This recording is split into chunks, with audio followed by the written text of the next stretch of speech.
Seguimos en Política en Acción. Como les habíamos prometido, vamos a intentar a partir de este programa un momento que sería el inicial de Política en Acción, donde reflexionemos acerca de la coyuntura política, de los últimos acontecimientos, pero tratando de profundizar en el análisis, de reflexionar un poco más allá que la mera disputa sectorial, o como ustedes están acostumbrados, que se empieza a hablar de política a través de los encuestadores, que tienen una profesión, que es la de encuestadores, y no la de analistas en política, en sociología, en filosofía. Hoy nos acompaña Oscar Landi.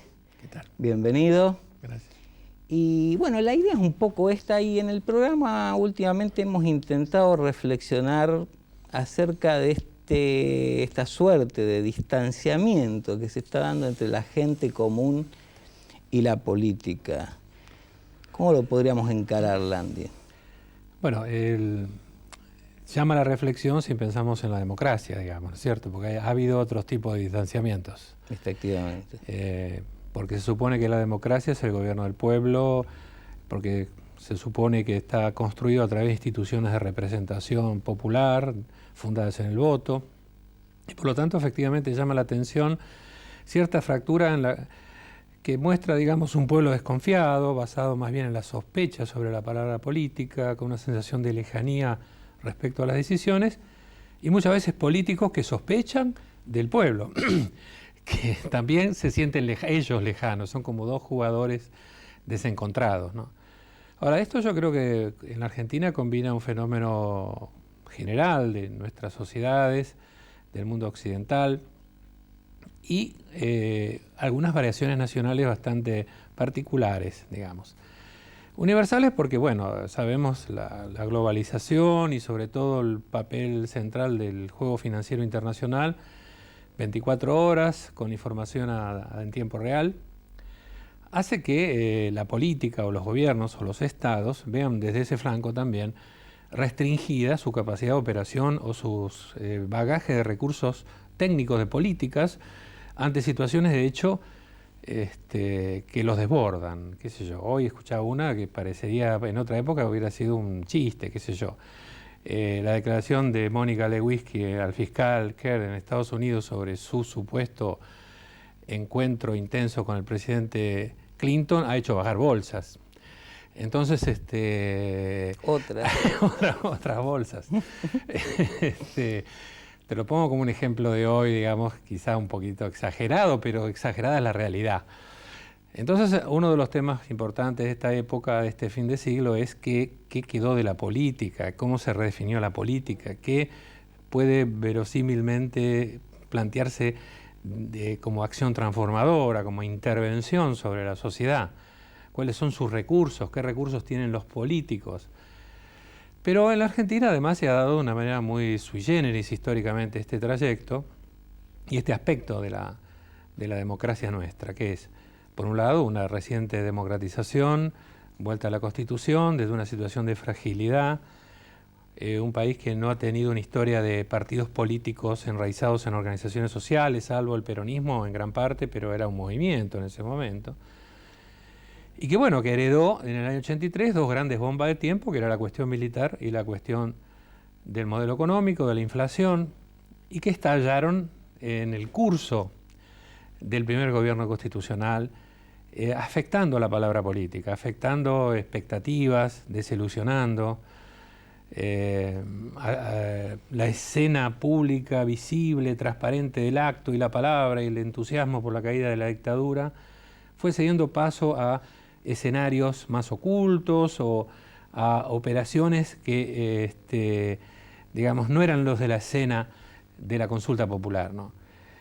Y Menem, a su manera, resolvió el contacto por otro lado, bastante distinto al de Alfonsín, que fue el sígame, que es toda una palabra político-cultural, digamos así, ¿no es cierto?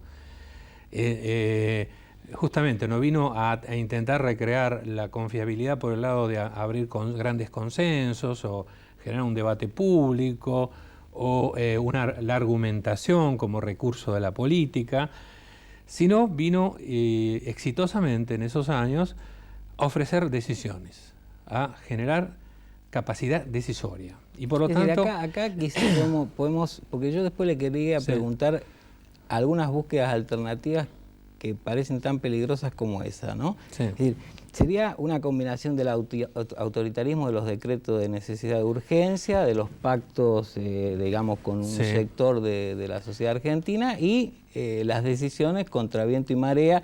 Yo gobierno y mientras yo gobierno no hay otra posibilidad. En esa lógica de las privatizaciones, de los decretos de necesidad de urgencia y demás, claro, tenía, digamos, un espacio, un aire político dado por el trasfondo amenazante de la hiperinflación que supone una situación de riesgo de disolución del vínculo social. Sí, ¿no? El miedo tremendo. Pero además, uno fíjese por el otro lado, ¿quiénes son los actores de ese tipo de hacer política, de ese tipo de decisión? Bueno, grandes empresas, bancos, grupos económicos, operadores de gobierno, los partidos políticos desplazados a la periferia, aquellos grandes actores de los tinglados del 82-83 y de la teoría de la democracia que de manera deductiva uno pensaba que los partidos iban a ser el centro del sistema, quedaron en la periferia, quedaron en un tiempo entre paréntesis, suspendidos, pero no solo porque Menem decidía, sino porque el juego se llenó de otros actores, de otras maneras, de otros lugares donde se decide, ¿no? Y entonces va tomando un curso la democracia argentina muy particular, porque es una democracia que uno puede decir que está consolidada básicamente, aunque es joven, o uno puede decir que tiene algunos puntos de fragilidad, pero el voto es regular, se ha alternado un gobierno de un partido con otro, no hay una amenaza de golpe militar, etc. Pero al mismo tiempo que esta democracia con relativa consolidación muestra instituciones propias de ella misma, también muestra lógicas de funcionamiento donde el Estado es apropiado por intereses particulares de una manera ajena a lo que podría ser un ideal de la democracia, ¿no? Entonces, cuando se usan dineros públicos para el beneficio privado de políticos y funcionarios, y entonces la gran parte de la escena política es el escándalo, la secuencia de escándalos, ¿no? Cuando los grandes negocios de transformación macroeconómica digamos, ocurrieron en zonas relativamente ocultas, el escándalo Chabrán fue un punto uno por, digamos, la circunstancia dramática que rodea y tiñó todo eso, pero nos dice de formas y lógicas de decisión que no pasaron por la representación política exactamente y que hacen que esta democracia tenga una dualidad institucional. Por un lado, sus instituciones propias, parlamento, voto, etc. Y por otro lado, formas de ejercicio del poder, donde el interés general no está en el Estado, está en los intereses particulares, fundamentalmente, ¿no? Ahora, entonces, si a esto le ponemos el condimento de la corrupción, los casos de corrupción, entonces la gente, más otro, discúlpame, un agregado, fue un proceso que humilló.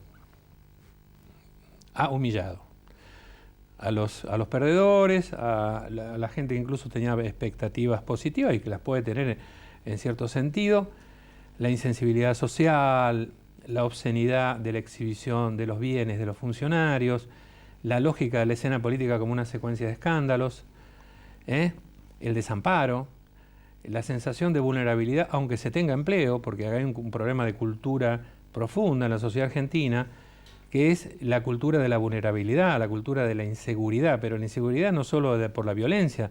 Sí, tuvimos el miedo de la violencia, tuvimos el miedo de la hiperinflación y ahora tenemos el miedo a no tener trabajo, a la caída. Estudios he hecho y conozco de cultura popular, de racionalidades microsociales, por ejemplo. En la Argentina ha aparecido, digamos, como un valor positivo, un afán, el tema del ahorro, por ejemplo. En los sectores populares, en los jóvenes, en los pobres. No importa que si pueden ahorrar o no, pero el hecho de tener un pasamano, algo que por si acaso, digamos, es una sociedad que ha generado una cultura de lo vulnerable, ¿no? Para grandes sectores. Sí, me hace acordar el cuento de Jack London sobre el que queda perdido en la nieve y después cuando lo rescatan guarda los panes en la alacena de desesperación por el hambre. Yo ahora te estoy describiendo el curso de la fractura que vos Ahora, Landy, yo no quiero... Hay otros temas y vamos no a volver. quiero vamos a volver. en este punto, Pero vamos a volver. La política también se está recreando en otro sentido. Me parece que es interesante, hay temas, por qué la agenda, por qué a la oposición los medios aceptan determinadas agendas, pero hay un tema que, para hacer un equilibrio en lo que hicimos en la caracterización de la política esencialmente oficial, pero desde la alternativa, desde la oposición, surge también, por lo menos en algunos sectores, un cierto distanciamiento de la política, es decir, una cierta valoración del no ejercicio histórico de la política,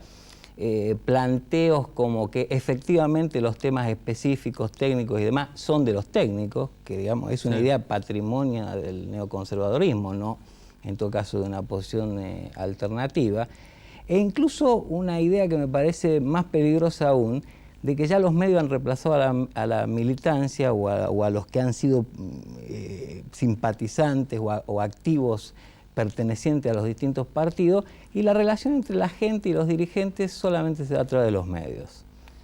Y del voto. Claro, sí, por supuesto, Sí. en función del voto, para Claro, colmo, sí, para cerrarlo. Sí. Es peligroso también, me parece. Como bueno, concepto. eso ya es un tono de época, ¿no? La política está en peligro en esta época, digamos. Yo creo que hay gente interesada en que esté así, y bueno, eso ya merecería otro tipo de análisis, digamos así, en cuanto bloquea y fractura caminos de la representación política o la participación o la intervención en el espacio público.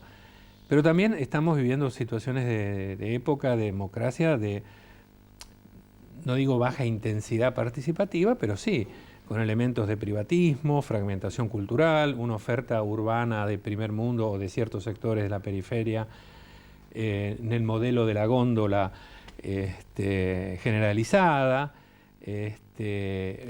cierta cultura del personalismo y el individualismo, que hacen que la desconfianza en la política, que podía sentirse en otras épocas como más dramática, como más desgarradora, como más sufrida, se vive como liberación de alguna manera, se vive como los que se ocupan de política son tontos. Y yo creo que muchos jóvenes piensan en Argentina eso.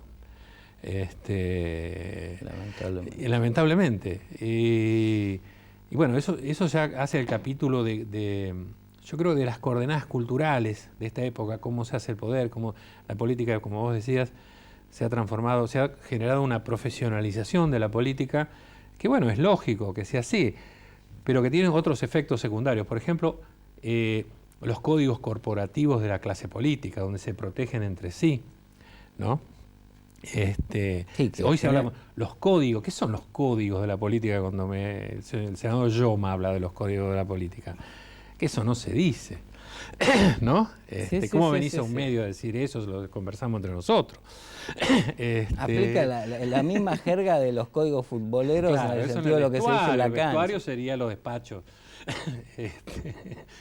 Landy, te agradecemos mucho. Vamos a tener una segunda vuelta con algunos otros temas. Porque nos falta ver la otra cara de todo esto, que de alguna manera se abre una... En octubre del año pasado, yo creo que ha votado un humor social con gran componente de voto castigo al gobierno. Y el desafío de esta oposición, de la alianza, yo creo que es transformar un humor en alguna forma de proyecto, en alguna forma de voluntad colectiva, en algo más sólido, que le dé punto de apoyo a una coalición que como tal va a ser frágil frente a todos estos poderes que podemos describir.